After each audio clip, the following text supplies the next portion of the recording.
Baik ya, tadi saya sudah berbicara dan kedatangan tamu istimewa saya, calon gubernur Mas Pramono dan Mas Pramono ini saya minta maaf karena sudah ngubungin saya sebenarnya sudah minggu-minggu lalu.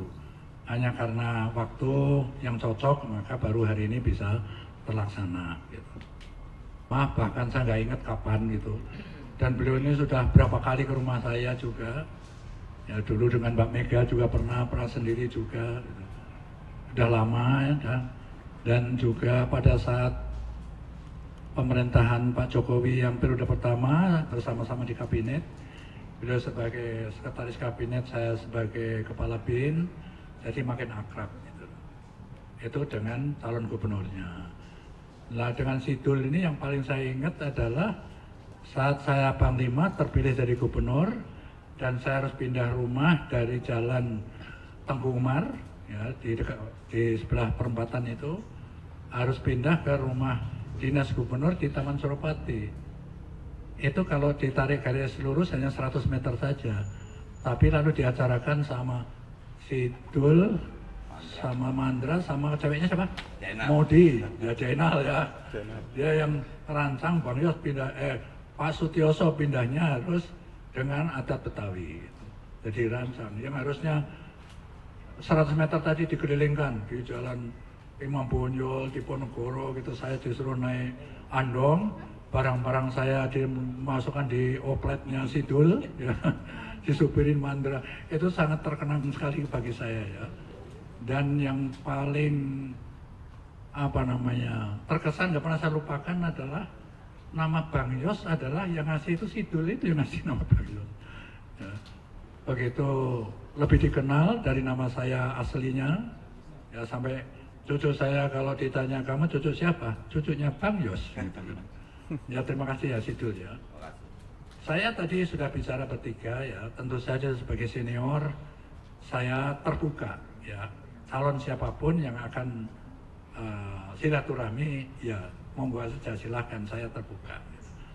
Dan kewajiban saya juga untuk membagi atau sharing pengalaman saya selama 10 tahun jadi Gubernur DKI Jakarta. Tadi sudah saya ceritakan secara umum, melihat Jakarta secara utuh seperti apa dari aspek geografis, demografis, kondisi sosialnya.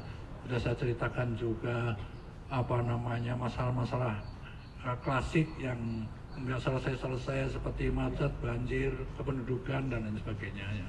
Dan juga saya ceritakan dan titip ya, nanti kalau insya Allah mau terpilih ya, amin, saya pesen ini 1, 2, 3. Jadi seperti apa yang kita bicarakan, saya persilahkan para calon sendiri yang ingin menyampaikan kepada Anda semua.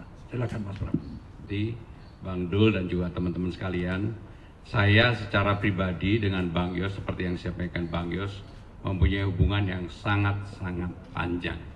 Bahkan pencalonan Bang Yos di tahun 2002, waktu itu secara langsung saya juga terlibat. Karena pada waktu itu Bang Yos tidak membayangkan akan dicalonkan oleh Ibu Mega. Karena pemilihannya masih di DPRD dan kita pasti menang. Karena PDI pada waktu itu dominan sekali di DPRD Jakarta. Saudara-saudara sekalian, Bang Yos ini memang legend untuk Jakarta. Beliau memimpin Jakarta dari tahun 97 sampai 2007. Peninggalannya banyak banget, termasuk Transjakarta, rumah susun, termasuk Giant Sea Wall, itu bukan hal yang baru. Salah satu penggagas utamanya adalah Bang Yos. LRT, MRT itu sudah dibahas juga di zaman Bang Yos. Hanya memang untuk memimpin Jakarta tidak bisa secara menyulap dalam waktu pendek merubah segala sesuatunya. Kelebihannya Bang Yos, kepemimpinannya kuat, tetapi beliau juga mendengarkan para ahlinya untuk itu. Salah satu peninggalan yang legend di Jakarta yang mungkin generasi sekarang tidak mengetahui, dulu ada, mohon maaf, tempat prostitusi paling besar, namanya Keramat Tunggak. Karena keberanian Bang Yos, Keramat Tunggak itu 4.000 kakak, di 4.000 lebih ya? Ya banyak kali kalau semua pekerja dan imbalannya termasuk tukang cuci, tukang parkir. Lebih lah pokoknya. Itu ditutup oleh Bang Yos. Dirubah menjadi Islamic Center. Jadi tempat yang dulunya disebut dengan Haram Jadah menjadi tempat sajadah. Inilah Bang Yos yang melakukan. Termasuk kemudian pemagaran Monas itu bukan sekarang-sekarang. Bang Yos waktu pemagaran Monas itu demo terus-menerus dilakukan. Tapi ya namanya Bang Yos kalau udah punya keyakinan ya beliau maju aja, walaupun waktu itu demonya luar biasa, termasuk yang akhirnya demonya terakhir-akhir menjadi teman kita semua. Ada hal yang tidak orang tahu, air terjun menari itu gagasan utamanya sebenarnya dari Bang Ali, tetapi Bang Yos ya yang kemudian mewujudkan, karena Bang Yos mungkin udah melihat dunia, melihat Vegas dan sebagainya, sehingga air terjun itu, air menari itu pada waktu itu hal yang luar biasa di Monas. Saudara-saudara sekalian, sebelum nanti saya memberikan kesempatan kepada Bang Dul, saya juga ingin menggunakan waktu saat ini untuk menyampaikan susunan tim pemenangan. Kenapa saya sampaikan di sini? Karena saya yakin Bang Yos ini petarung. Bang Yos ini mungkin kalau di era sekarang bukan orang yang ngomongnya enak. Bang Yos kalau ngomong kan apa adanya, nggak pernah ngomong yang berbahasa basi dan sebagainya. Tetapi beliau memang the real petarung, dan Jakarta ini memerlukan petarung.